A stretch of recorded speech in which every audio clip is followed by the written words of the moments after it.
सब कहि भजन करो दिन राति। वंदौ गुरु पद पदुम परागा, दुरुचि सुभाष सरस अनुरागा। अमीय मूरि मैं चूरन चारु, समन सकल भव रुज परिवारु। सुकृति संबुधन विमल विभूति, मंजुल मंगल मोद प्रसूति। जन मन मंजु मुकुर मलहरणी, किए तिलक गुण गण बस करनी। श्री गुरु पद नख मणि गण ज्योति, सुमिरत देव राष्ट्रीय होती। दलन मोह तम क्रोध प्रकाशु, बड़े भाग उर आवै जासु। उख नहीं विमल विलोचन हिय के, मिटय दोष दुख भव रजनी के। सूझहि राम चरित मणिमाणिक, गुप्त प्रगट जन जो जहि आनिक। जटा सुअंजन अंजन साधक शेत सुजान, कौतुक देखत शैलवन, भूतल भूरि महान। नाथ सकल साधन मैं हीना, कीन्ही कृपा जाने जन दीना। सुनौ राम स्वामी चरण चातुरी मोर, प्रभु बजहूँ मैं पापी, अनंत काल गति तोर। गुरु ब्रह्मा गुरु विष्णु गुरुदेवो महेश्वरा, गुरु साक्षात् परब्रह्म, तस्मै श्री गुरुवे नमः। ज्ञानमूलं गुरुमूर्ति, पूजामूलं गुरुपदम्, मंत्रमूलं गुरुवाक्यं, मोक्षमूलं गुरुप्रसादम्।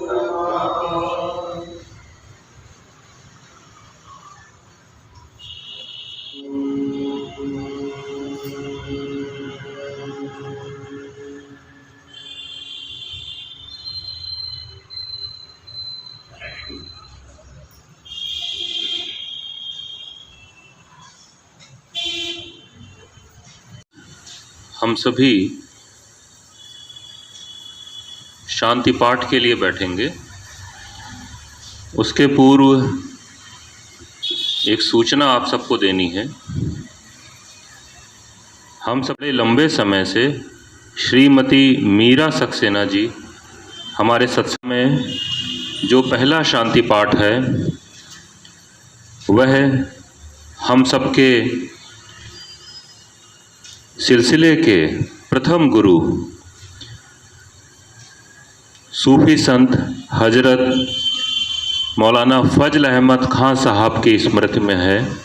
आइए हम सब आधे घंटे के लिए दानों के माध्यम से और माला के माध्यम से उनकी स्मृति में शांति पाठ करेंगे। और यह शांति पाठ जिह्वा से नहीं वरन हम सभी हृदय से करेंगे। ओम शांति।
ही छोड़ देंगे, फिर कहाँ जाऊंगा मैं।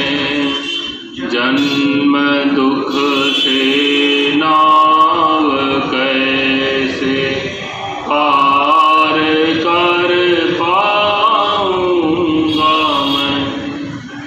जन्म दुख से नाव कैसे पार कर पाऊंगा मैं।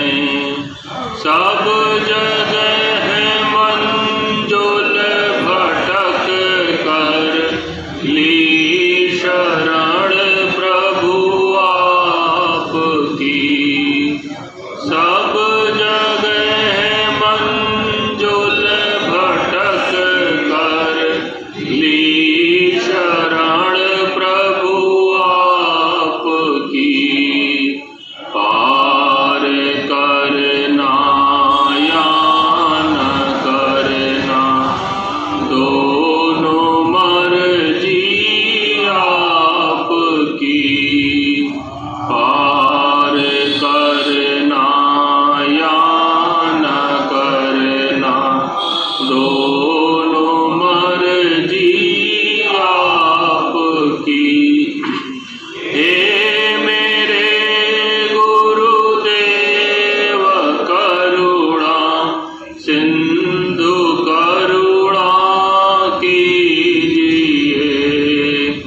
हे मेरे गुरुदेव करुणा सिंधु करुणा कीजिए। हूँ अधम आधीन अशरण, अब शरण में लीजिए।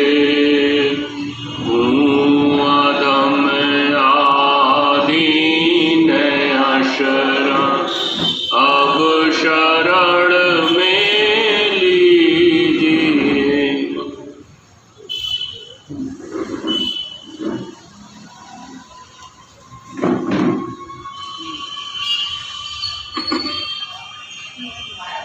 ईश्वर प्राप्ति का यकीनी जरिया। पहला, जिक्र खफी यानी दिल का जाप किया करें। दूसरा, नाजिन्स गैर आदमी और गैर सोहबत के नक्शों से दिल को साफ रखें। तीसरा, परमात्मा के सिवाय किसी तरफ तवज्जो ना करें।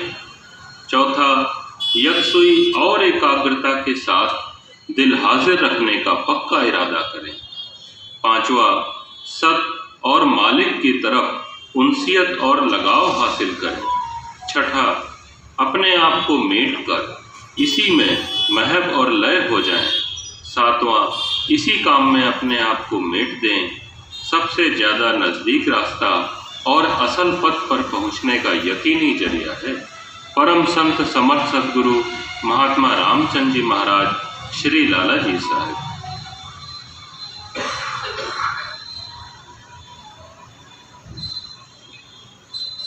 हमारा अहंकार हरिये हरिये, प्रभु हम पे दया करिए करिए। मामाया अहंकार हरिये हरिये, नित नियम से तुमको बुलाते हैं। नित नियम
अंत प्रकाश भरिए भरिए अंत प्रकाश भरिए भरिए प्रभु हम पे दया करिए करिए मम अहंकार हरि ये हरिये प्रभु शरण तुम्हारी आए हैं प्रभु शरण तुम्हारी आए हैं हम मांगमती दुखिया से हैं हम मांगमती दुखिया रे हैं दुख प्रदेश हरिये हरिये प्रभु हम पे दया करिए करिए मम अहंकार हरिये हरिये प्रभु सुखद चंद्र हम है चकोर प्रभु सुखद चंद्र हम है चकोर हम मांग रहे तेरी कृपा कोर हम मांग रहे तेरी कृपा को निज कृपा दृष्टि करिए करिए प्रभु हम पे दया करिए करिए मम अहंकार ये हरिये हम पलक पावड़ बिछाए हैं हम पलक पावड़ बिछाए हैं तेरे बरस की आस लगाए हैं तेरे बरस की आस लगाए हैं मामा हृदय वास करिए ये मामा हृदय वास करिए करिए प्रभु हम पे दया करिए करिए मेरी विनती सदा सुनिए सुनिए मम अहंकार हरिये हरिये बोलो सतगुरु महाराज।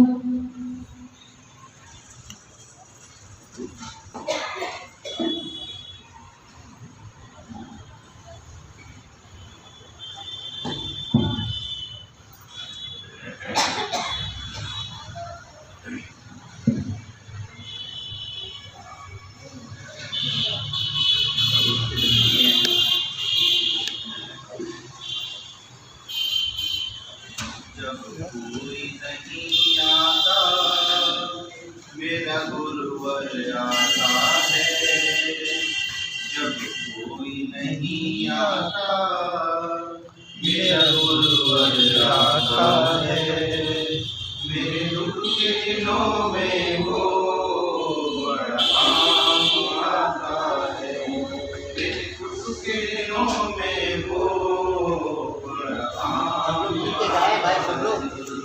जब कोई नहीं आता मेरा गुरुवर आता है जब कोई नहीं आता मेरा गुरुवर आता है मेरे दुख के दिनों में वो बड़ा काम आता है बड़ा काम आता है मेरी नैया चलती है पतवार नहीं दिखती मेरी नैया चलती है पतवार नहीं दिखती किसी और की अब मुझको दरकार नहीं होती किसी और की अब मुझको दरकार नहीं होती दरकार पड़े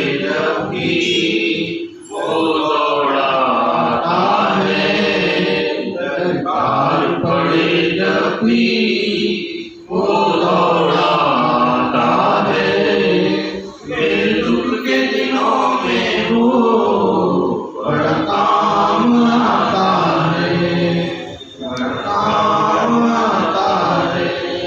कोई याद करे उसको दुख हल्का हो जाए, कोई याद करे उसको दुख हल्का हो जाए, कोई प्यार करे उससे वो उसका बन जाए, कोई प्यार करे उससे वो उसका बन जाए।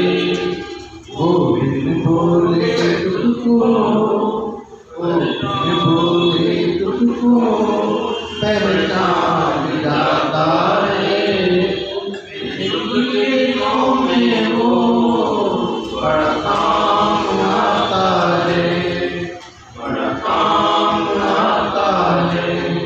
मेरे मन के मंदिर में तेरा ही वास रहे, मेरे मन के मंदिर में तेरा ही वास रहे, कोई बात रहे न रहे तू मेरे पास रहे, कोई बात रहे न रहे तू मेरे पास रहे। मेरे व्याकुल मन को तू, व्याकुल मन को तू शांति देता है, मेरे व्याकुल मन को तू शांति देता है, मेरे दुख के दिनों में वो बड़ा काम आता है, बड़ा काम आता है। जब कोई नहीं आता मेरा गुरुवर आता है, मेरे दुख के दिनों में वो बड़ा काम आता है, बड़ा काम आता है।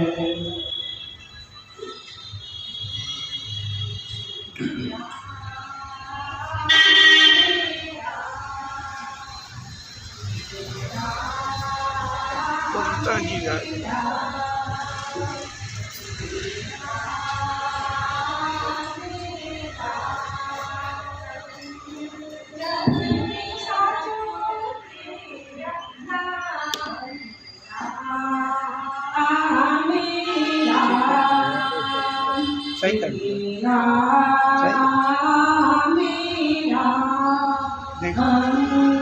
जग में साजा तेरो नाम मेरा, मेरा मेरा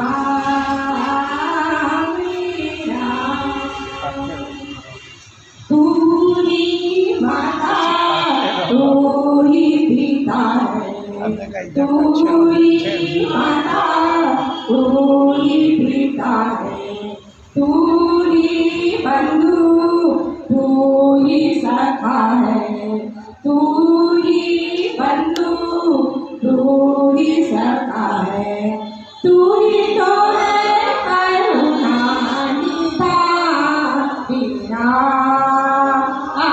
मेरा, तेरा मेरा तू ही बिगाड़ी तू ही संभाले, तू ही बिगाड़ी तू ही संभाले, इस जग के सारी कामना मेरा, तेरा मेरा तू अंतर्यामी सबका स्वामी, तू अंतर्यामी सबका स्वामी, तेरे चरणों में कोटि प्रणाम मेरा, तेरा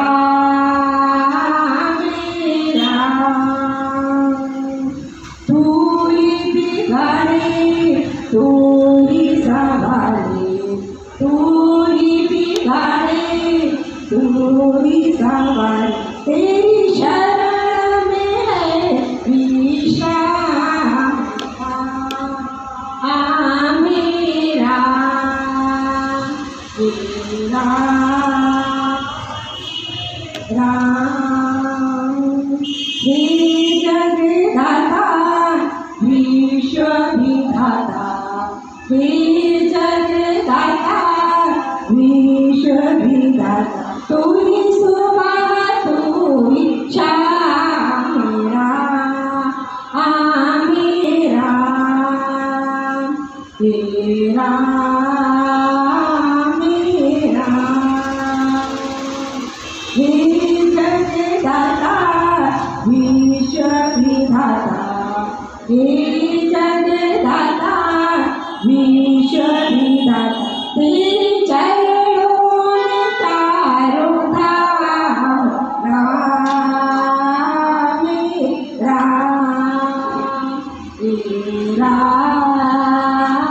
मेरा।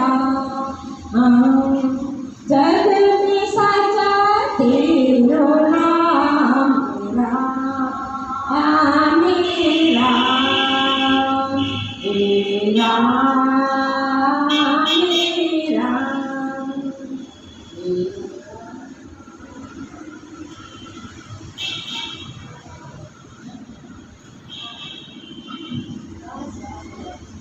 ओम।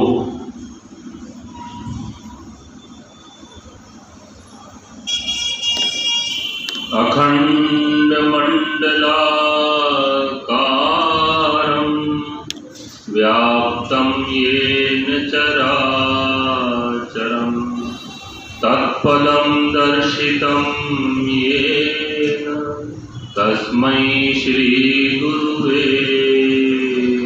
नमः। संतों ने अपने जीवन में स्वयं तमाम कष्ट सहकर जो मार्ग प्रशस्त किए, उन पर चलकर प्रत्येक प्राणी सहजता से भवसागर को पार कर सकता है।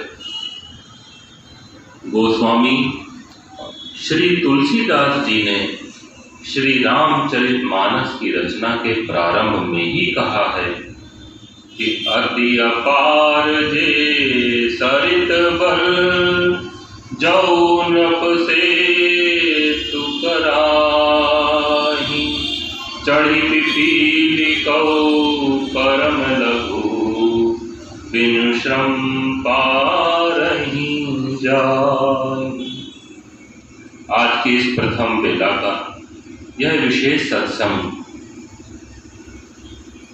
महान सूफी संत हजरत मौलाना शाह फजल अहमद खां साहब के लिए समर्पित है। आज हम उनकी जीवनी के, उनके स्वभाव के कुछ क्षणों का परिचय प्राप्त करेंगे।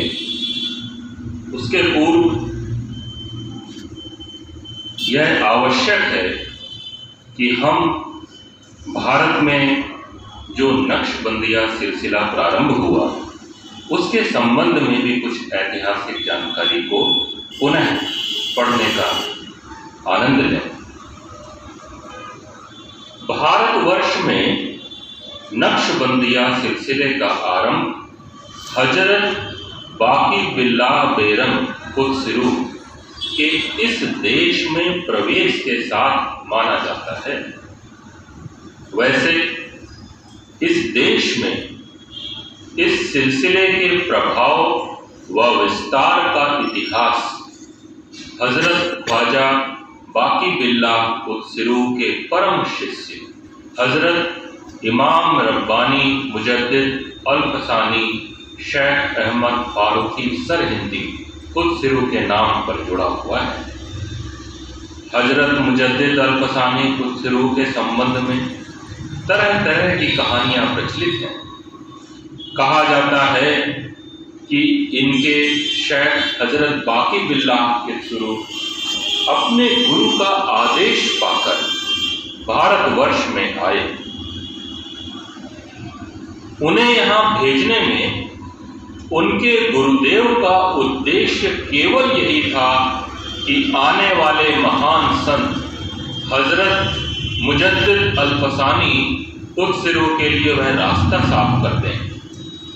इतना ही नहीं, यह भी कहा जाता है कि कि इनके 500 वर्ष पहले ही हजरत अब्दुल कादिर जिलानी रहमतुल्लाह अलैह ने उनके अवतरण की भविष्यवाणी की। भारतवर्ष में हजरत मुजद्दिद अल-फसानी के द्वारा इस सिलसिले का व्यापक प्रचार व प्रसार हुआ और उन्हीं के प्रयत्नों से यह सिलसिला उन्नति के शिखर पर पहुंच गया। इसलिए इन्हीं के बाद यह सिलसिला नक्शबंदिया मुजद्दिदिया के नाम से मशहूर हुआ। हजरत मुजद्दिद अल-फसानी के बाद इस सिलसिले में हजरत शमशुद्दीन हबीबुल्लाह मिर्जा मजहर जान जाना ऐसे महापुरुष हुए जिन्होंने इस सिलसिले में जो रूढ़वादियाँ और कट्टरता चली आ रही थी, जिसके कारण दूसरे धर्म के लोग इस सिलसिले की साधना पद्धति तथा इसके सिद्धांतों एवं उपदेशों से लाभान्वित नहीं हो पा रहे थे, उसे दूर करके इस परंपरा को लोकप्रिय तथा उदार बनाने के लिए विशेष ध्यान दिया। यही कारण है कि इनके समय में हिंदू लोग भी इनके सत्संग में आने लगे थे। इसीलिए इनके बाद यह सिलसिला नक्शबंदिया मुजद्दिदिया मजहरिया के नाम से प्रसिद्ध हुआ।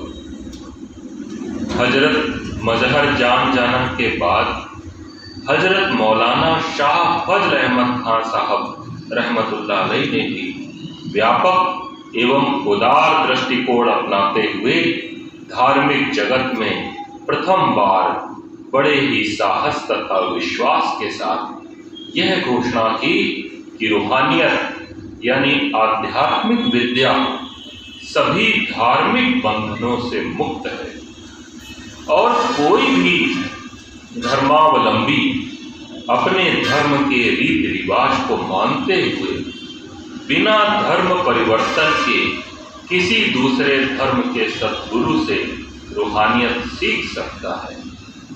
उन्होंने इस सिद्धांत की केवल घोषणा ही नहीं की, बल्कि अपने जीवन काल में ही आध्यात्मिक जगत में हिंदू जाति के दो ऐसे महारत्न पैदा किए, महात्मा रामचंद्र जी महाराज तथा महात्मा रघुवर दयाल जी महाराज, जिनकी शिष्य परंपरा से आज हजारों हिंदू भाई तथा धर्मावलंबी सूफी संतों के इस गुह्य आध्यात्मिक विद्या से लाभान्वित हो रहे हैं।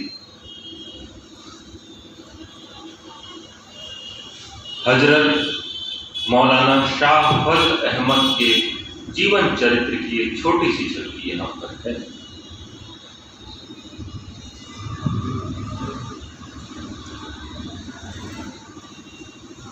भारतवर्ष में उत्तर प्रदेश राज्य के जिला फर्रुखाबाद में एक तहसील कायमगंज है। इसी तहसील के कस्बा रायपुर में हुजूर महाराज का जन्म हुआ था। यहीं आपका पालन पोषण हुआ तथा कुछ वर्षों को छोड़कर जबकि वह जीविकोपार्जन के लिए फर्रुखाबाद में रहे, आपका अधिकांश जीवन यहीं रायपुर में ही व्यतीत हुआ। जीवन काल के अंतिम समय में इसी स्थान पर आपने विसाल फरमाया, यानी अपने पार्थिव शरीर का त्याग किया। आपके पूज्य पिताजी का शुभ नाम जनाब गुलाम हुसैन साहब था, जो कश्मीर के महान सूफी संत हजरत मौलाना वलीउद्दीन साहब रहमतुल्लाह अलैह से बैठ थे और उनके खलीफा भी थे। वह फौज में निशान बरदार के पद पर कार्यरत थे। हुजूर महाराज की पूज्य माताजी हजरत मौलाना अफजल शाह नक्शबंदी मुजद्दिदी से बैठ थी। हजरत मौलाना शाह साहब, जो मौलाना अबुल हसन नसीराबादी के मुरीद व खलीफा थे, बड़ी मोहब्बत से पूज्य माताजी के कल्ब की तरफ तवज्जो देते थे और उनके विषय में फरमाते थे कि मेरी बेटी मशीयते एजदी तब्दील कर देती है, यानी कि वह ईश्वर की इच्छा और उसका विधान बदलने की क्षमता रखती है। विश्व के विभिन्न धर्मों में ऐसी घटनाएं सुनने और देखने को मिलती हैं, जहां ईश्वर अपने परम भक्तों की विनती और आग्रह को स्वीकार करने के लिए अपना दैवी विधान भी बदल देता है। इसी संदर्भ में हुजूर महाराज की पूज्य माता जी की परम भक्ति और ईश्वर प्रेम के विषय में एक भजन की निम्नांकित पंक्तियां याद आती हैं कि प्रबल प्रेम के पाले पढ़कर प्रभु को नियम बदलते देखा, उनका मान घटे घट जाए, जन का मान न टलते देखा। पूज्य माता जी इंतहा दर्जे की नेक, संयमी और सीधी थी। उनके स्वभाव में अपने पराये की भावना छू तक नहीं गई थी और वसुधैव कुटुंबकम इस सिद्धांत को उन्होंने अपने जीवन में पूर्ण रूप से उतार दिया था। उनके स्वभाव के इस अलौकिक गुण की प्रशंसा करते हुए हुजूर महाराज के गुरु भाई हजरत मौलाना अब्दुल गनी खान साहब अपनी एक घटना सुनाया करते थे। एक दिन हुजूर महाराज के छोटे भाई हजरत मौलवी विलायत हुसैन खान साहब और हजरत मौलाना अब्दुल गनी खान साहब दोनों एक परीक्षा में सम्मिलित होने के लिए जाने लगे। दोनों ने अलग अलग पूज्य माता जी से अर्ज किया कि माई मेरे लिए दुआ कीजिएगा। उन्होंने फरमाया, अच्छा इंशाअल्लाह मैं दुआ करूंगी। जब दोनों परीक्षा देकर वापस आए तो पहले जनाब अब्दुल गनी खान साहब ने दरियाफ्त किया कि माई क्या आपने मेरे लिए दुआ की थी? उन्होंने फरमाया, हाँ मैंने तेरे लिए दुआ की थी।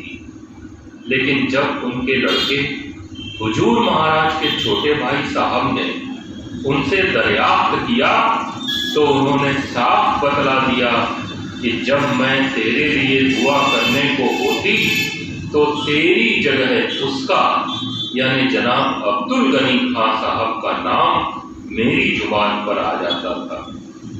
इसलिए मैं उसके लिए तो दुआ कर रही थी लेकिन तेरे लिए दुआ करना भूल गई। यह थी उनके प्रेम की व्यापकता कि अपने सगे लड़के के लिए दुआ करना भूल गई, लेकिन जनाब अब्दुल गनी खान साहब के लिए बराबर दुआ करती रही, जिनको वह अपने सगे लड़के से ज़्यादा प्यार करती थी। उक्त तथ्यों से यह स्पष्ट होता है कि हुजूर महाराज के पूज्य माता पिता दोनों ही परम संत तथा उच्च कोटि का आध्यात्मिक जीवन व्यतीत करने वाले आदर्श मानव थे। उनकी पूज्य माता जी परम संत होने के साथ ही साथ श्रेष्ठ मानवता की जीवंत प्रतिमूर्ति ही थी। अतः इसमें कोई संदेह नहीं कि ऐसी परम संत आदर्श माता की कोख से जन्मे हुजूर महाराज ने धार्मिक एवं सांप्रदायिक एकता तथा सर्वधर्म समन्वय के क्षेत्र में जिस नूतन आध्यात्मिक क्रांति का सूत्रपात किया वह उनके परिवार के उत्कृष्ट आध्यात्मिक संस्कारों के अनुरूप थी।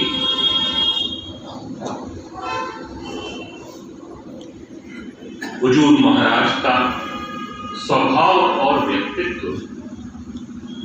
हुजूर महाराज स्वभाव से बड़े हंसमुख थे।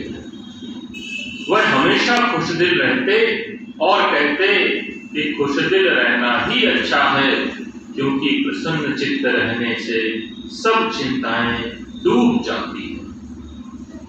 वह बहुत ही कम आंख मूंद कर तवज्जो देते थे और फरमाते थे कि आंख मीचने से ही अध्यात्म विद्या का प्रकाश नहीं होता है, हंसने और खुश रहने से आत्मा खिलती है।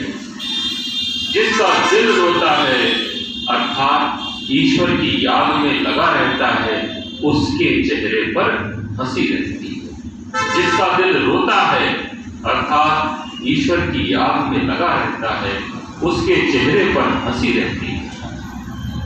हुजूर महाराज बड़े दयालु प्रकृति के थे। यदि वह किसी को भी कष्ट में देखते थे तो तुरंत तन मन धन से उसकी खिदमत में लग जाते। हुजूर महाराज की स्वयं की आर्थिक स्थिति अच्छी नहीं थी, फिर भी जब कभी कोई जरूरतमंद उनके पास आता, अगर उनके पास रुपए होते तो तुरंत उस जरूरतमंद को रुपए दे देते और खुद परिवार सहित एक हफ्ते का फाका करते। तकाजा करना तो दूर रहा, कर्जदार जिस गली में रहता उस गली से गुजरने में बहुत संकोच करते कि कहीं उस कर्जदार से आमना सामना ना हो जाए और उस बेचारे को उनके सामने शर्मिंदा होना पड़े। कौन सा शख्स जरूरतमंद है, इसकी जानकारी प्रायः उन्हें बिना उस शख्स के बतलाए ही हो जाया करती थी। इसी संदर्भ में पूज्य चच्चा जी महाराज ने कानपुर में सत्संगी भाइयों को एक वाकया सुनाया था, जो इस प्रकार है। एक दिन हुजूर महाराज मकान के बाहर दालान में बैठे हुए थे और उनके पास मैं भी बैठा हुआ था। सामने सड़क से वृद्ध मुसलमान निकले।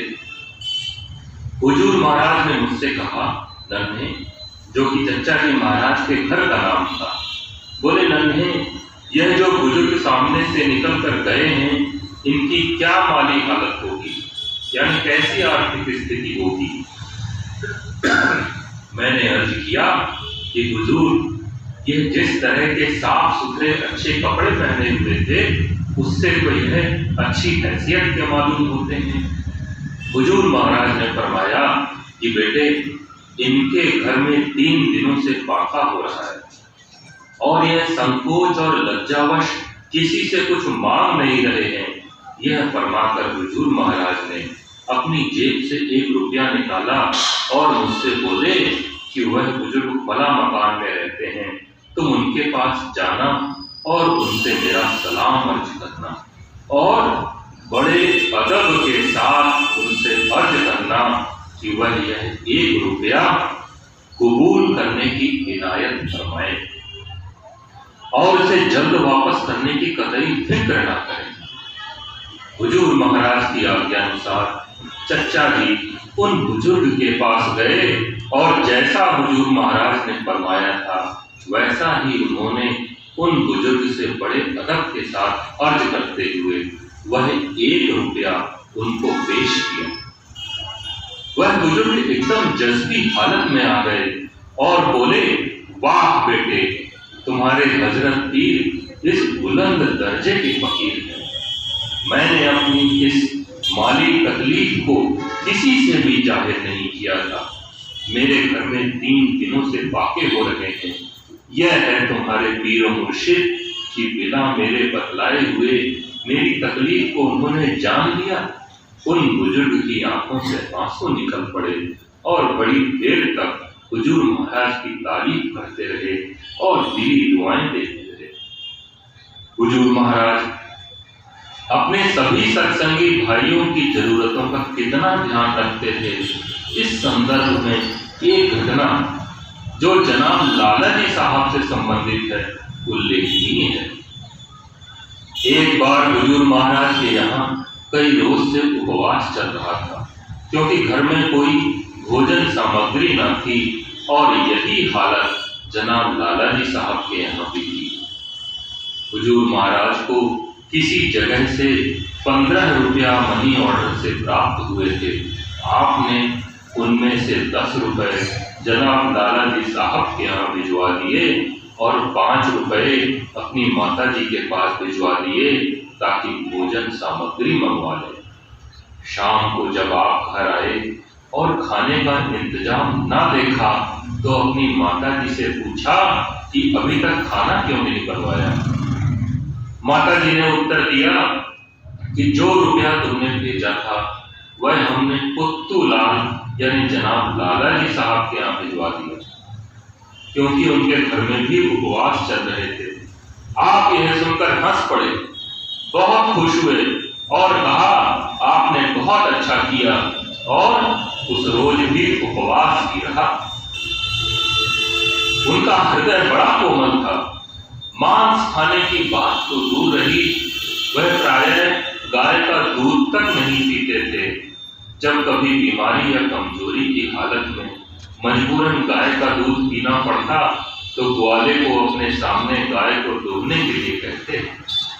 जब समझते कि आधा दूध बछड़े के लिए रह गया है, दोगुना बंद करा देते और अपने सामने बछड़े को पिलवा देते और पूरे दूध का दाम ग्वाले को दे देते। इस प्रकार वह बछड़े और ग्वाले दोनों का एक साथ ख्याल रखते। एक बार कानपुर में पूज्य चच्चा जी महाराज ने हुजूर महाराज के विषय में फरमाया था कि हमारे गुरु महाराज की अजीब आदत थी। जब कभी उनके पास रुपया रहता भी था तब भी वह दूसरे से कर्ज ले लेते। एक बार किसी सत्संगी भाई को उनकी इस आदत का किसी प्रकार पता चल गया।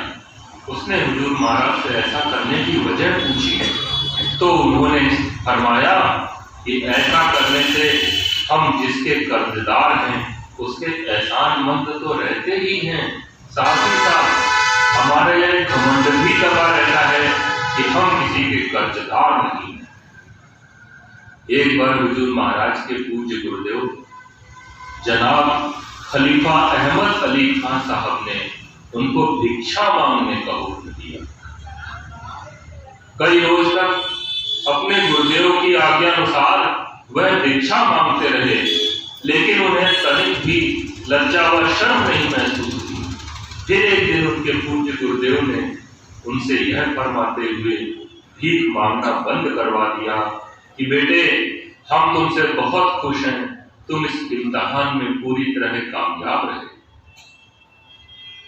हुजूर महाराज बड़े ही निर्भीक स्वभाव के थे। वह फरमाते थे कि मेरी कब्र किसी बुजदिल की कब्र के नजदीक न बनवाई जाए। उनकी निर्भीकता की 2 घटनाएं विशेष रूप से उल्लेखनीय हैं। हुजूर महाराज फर्रुखाबाद में मुफ्ती साहब के मदरसे के हाथे में एक कोठरी किराए पर लेकर रहते थे। उन दिनों जनाब लाला जी साहब, महात्मा रामचंद्र जी महाराज तथा उनके साथ कुछ हिंदू लोग हुजूर महाराज के पास सत्संग के लिए आने लगे थे। शहर के कट्टरपंथी मुसलमान हुजूर महाराज से इस बात से चिढ़ने लगे और द्वेष रखने लगे कि वह बिना किसी धार्मिक भेदभाव के तथा बिना धर्म परिवर्तन के हिंदुओं को आध्यात्मिक शिक्षा देते थे। कुछ मुसलमानों ने उनको ऐसा करने से रोकने की कोशिश की, लेकिन हुजूर महाराज ऐसे लोगों को डांट कर अपने पास से भगा दिया करते थे। शहर के कुछ कट्टरपंथी लोगों ने हुजूर महाराज पर घातक हमला करने के लिए शहर के एक मशहूर गुंडे को तैयार किया और उस गली को भी दिखा दिया जिससे होकर हुजूर महाराज अपने घर से बाजार को जाया करते थे। एक दिन वह अपने घर से रवाना हुए। वही गुंडा गली के दूसरी ओर से आप पर हमला करने के लिए रवाना हुआ। जो ही वह बीच गली में पहुंचा, दूसरी ओर से हुजूर महाराज ने उसे देखते ही अपने कमर में बंधे हुए चाकू को निकालकर जोर से चिल्लाकर बोले कि बदमाश, रुक जा, अभी तुझे देखता हूं। यद्यपि हुजूर महाराज उस गुंडे के भारी भरकम शरीर की तुलना में बहुत ही दुबले पतले शरीर के थे, परंतु उनकी वह चिल्लाहट और जोर की आवाज सुनकर वह इतना भयभीत हो गया कि उल्टे पांव भागा और भागते हुए एक दो जगह गिर भी पड़ा। उस दिन से फिर किसी का साहस नहीं हुआ कि उनके साथ इस तरह की हरकत करनी। हुजूर महाराज मिशन स्कूल फर्रुखाबाद में फारसी और उर्दू पढ़ाने के लिए शिक्षक के रूप में नियुक्त हुए थे। एक बार की घटना है कि हुजूर महाराज उस स्कूल के पादरी हेडमास्टर के किसी व्यवहार से असंतुष्ट हो गए। दूसरे दिन हुजूर महाराज ने अपना त्याग पत्र लिखकर हेडमास्टर के सामने रख दिया। क्योंकि हुजूर महाराज एक बहुत विद्वान और कुशल शिक्षक थे और स्कूल के सभी विद्यार्थी भी उनकी शिक्षा तथा सद्व्यवहार से बहुत प्रसन्न रहते थे, इसलिए उन पादरी हेडमास्टर ने उनका इस्तीफा मंजूर करने से इनकार कर दिया। बस हुजूर महाराज ने अपनी कमर से चाकू निकाला और उनकी मेज पर रख दिया और फरमाया कि फौरन मेरा इस्तीफा मंजूर करो, वरना इसी चाकू से तुमको खत्म कर दूंगा। यह बात सुनते ही वह पादरी इतने भयभीत हो गए कि उन्होंने उसी समय उनका इस्तीफा मंजूर कर लिया और फिर आगे उनसे कुछ कहने का साहस ही नहीं हुआ। हुजूर महाराज की यह आदत थी कि हर थके हुए भाई का पैर दबाते थे और अगर कोई संकोच करता और मना करता तो उससे नाराज होते और फरमाते कि अब तुम भी हमारे पैर दबाने के हकदार हो गए। आप सबके साथ बराबरी का बर्ताव करते, एक को दूसरे पर तरजीह देना बिल्कुल पसंद न करते, सबके साथ एक फर्श पर बैठते, तकिया वगैरह नहीं लगाते थे, अपने शिष्यों की ओर टांगे फैलाकर कभी नहीं बैठते थे, ऊंची जगह कभी नहीं बैठते थे। जब कभी सत्संगी भाइयों को सिराने बैठाते और अगर कोई नहीं बैठता तो नाराज होते। कहीं चलते समय आप सबके साथ साथ चलते थे, आगे आगे चलना आपको बहुत नापसंद था। जो सब खाते वही आप भी खाते, बहुत स्पष्ट वक्ता थे, जो दिल में आता फौरन कह देते। एक बार एक रईस साहब जो हैदराबाद दक्षिण में एक उच्च पद पर नियुक्त थे, बड़ी खुशामद से आपको अपने साथ ले गए और वहां पर उन्हें बड़े आराम से रखा, लेकिन सत्संग में बहुत कम आते थे। आपने वहां रहना पसंद नहीं किया और वापस चले आए। कहने लगे, हम आराम के ख्वाहिशमंद नहीं हैं, हम तो ढूंढने वाला दिल यानी जिज्ञासु हृदय देखते हैं। हम तो इस ख्याल से गए थे कि शायद हमारी सोहबत से, ईश्वर इच्छा से उनको कुछ रूहानी फायदा होगा। हुजूर महाराज बहुत ही सफाई पसंद थे। आप अक्सर इतने अंधेरे में गंगा स्नान करने के लिए जाते कि अंधेरे में ही वापस आ जाते।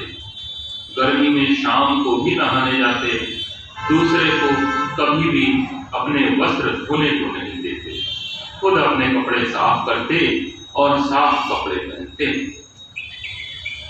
बच्चों के साथ बच्चों की तरह खेला करते और अक्सर खेलते समय बच्चों को बताशा बांटते थे। परंतु जब चाहते तो सभी बच्चे चुपचाप अदब के साथ बैठ जाते और ध्यानपूर्वक पढ़ने लगते। बच्चों को कभी भी नहीं मारते थे, फरमाते थे कि बाअदब बानसीब, बेअदब बेनसीब।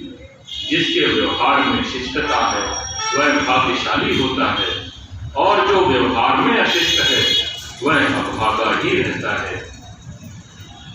एक दिन हुजूर महाराज अपने मकान के बाहर दालान में बैठे हुए थे। उस दिन उन्हें कहीं से 8.5 रुपए प्राप्त हुए थे।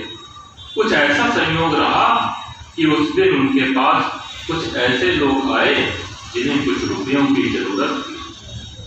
हुजूर महाराज ने फौरन ही उन रुपयों में से 8 रुपए उन जरूरतमंद भाइयों को दे दिए।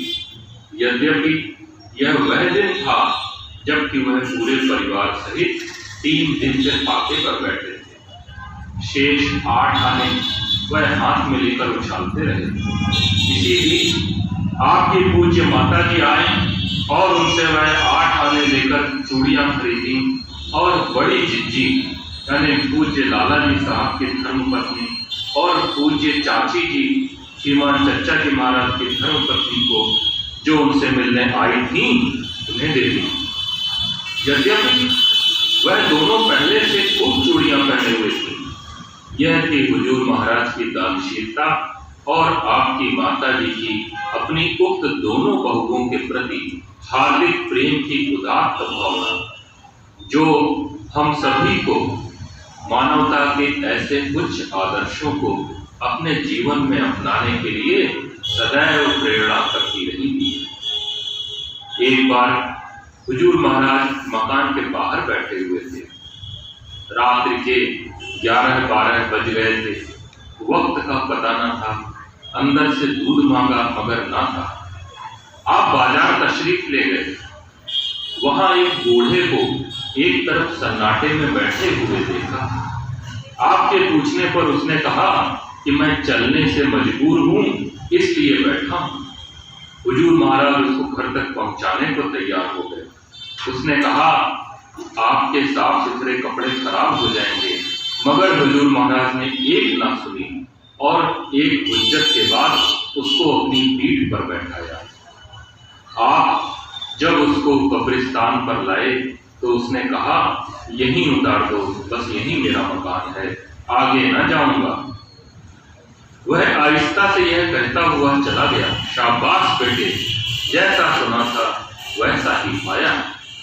इस घटना के पढ़ने से यह ज्ञात होता है कि उस कब्रिस्तान में दफनाई हुई वह किसी फकीर की रूह थी, जो हुजूर महाराज के स्वभाव में ओतप्रोत, दया भाव तथा प्राणी मात्र की निष्काम सेवा की परीक्षा लेने के लिए उस बाजार में एक बूढ़े की शक्ल में आई थी। हुजूर महाराज एक अच्छे शायर भी थे। कविता में आपका तखल्लुस मजरूह था। यद्यपि इस लेखक को हुजूर महाराज की कविताओं का कोई संग्रह उपलब्ध नहीं हो सका, परंतु आपके उच्च कोटि के कवि होने का प्रमाण तो आप द्वारा रचित शजरा शरीफ यानी गुरु परंपरा की वंशावली से मिलता है, जो आपने उर्दू में कविता के रूप में लिखा था। यह शजरा शरीफ हुजूर महाराज की श्रेष्ठ काव्य रचना होने के साथ ही साथ इसकी सबसे बड़ी विशेषता यह है कि इसमें सूफी मत के सभी सिद्धांतों का इतना सुंदर समावेश मिलता है, जो अन्यत्र एक ही काव्य रचना में मिलना बड़ा दुर्लभ है। ओम शांति।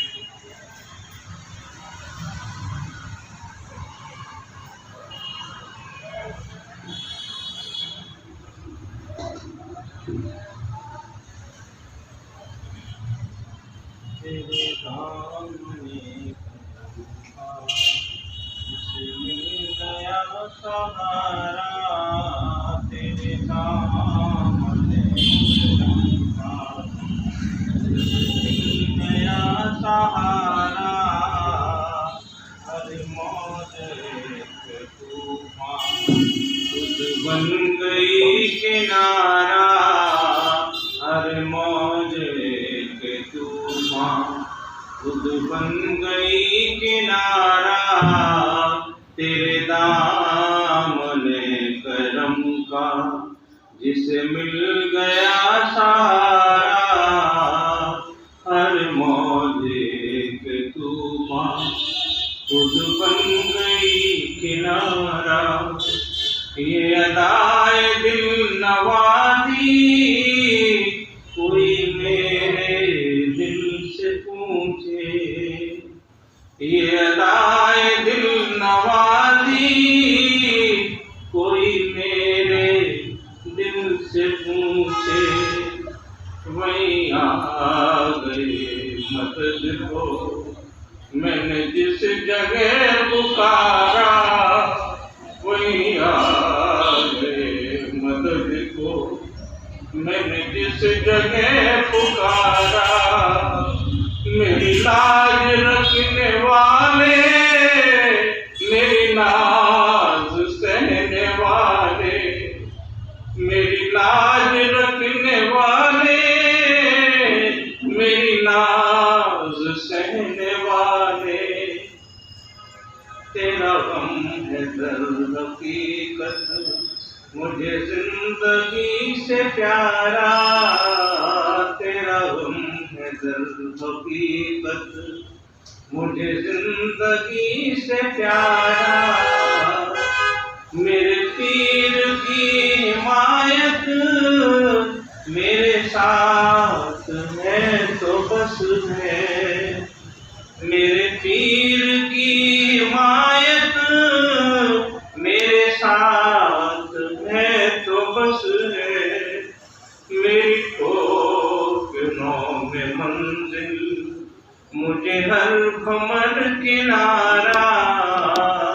मेरी ठोकरों में मंजिल, मुझे हर भंवर किनारा। तेरे दामने करम का जिसे मिल गया सहारा। हर मौजे के तूफान खुद बन गई किनारा। हर मौजे के तूफान खुद बन गई किनारा।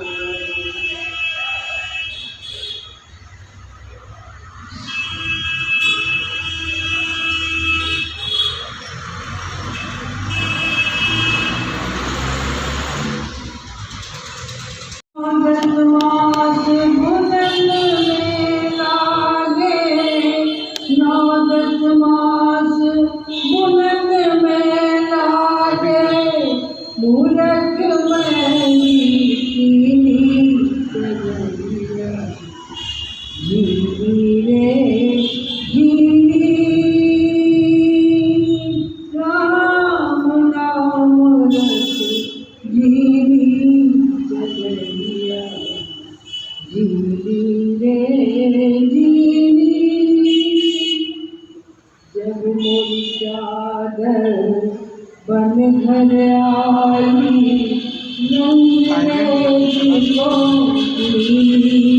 गगरिया रंगरेज मोती। जब मेरी चादर बन घर आई, रंगरेज मोती। गगरिया रंगरेज मोती। ऐसा रंग लगा रंगरेजा, ऐसा रंग लगा रंगरेजा। लाल लाल कर दीनी गगरिया, झीली रे झीली। राम नाम रस झीली गगरिया, झीली रे झीली। चादर ओढ़े तुम सामन करियो, ये दो दिन को गगरिया, ये दो दिन को चादर ओढ़े तुम सामन करियो, चादर ओढ़े तुम सामन करियो। ये दो दिन को गगरिया, ये दो दिन को। मूरख लोग भेद नहीं जाने, मूरख लोग भेद नहीं जाने। दिन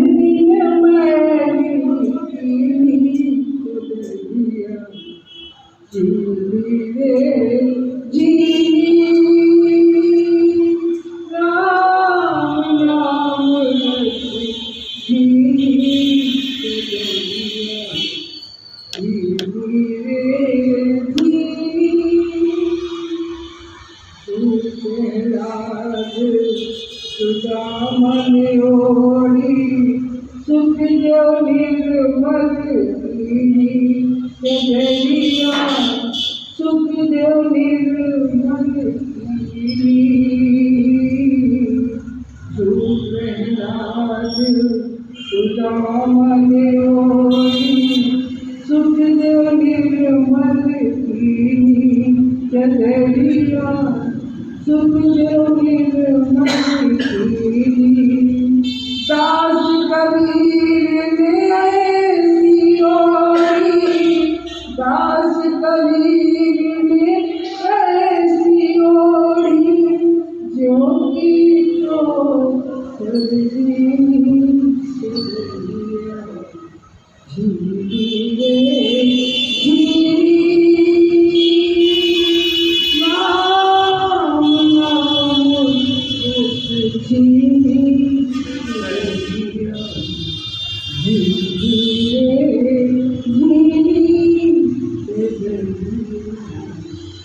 तो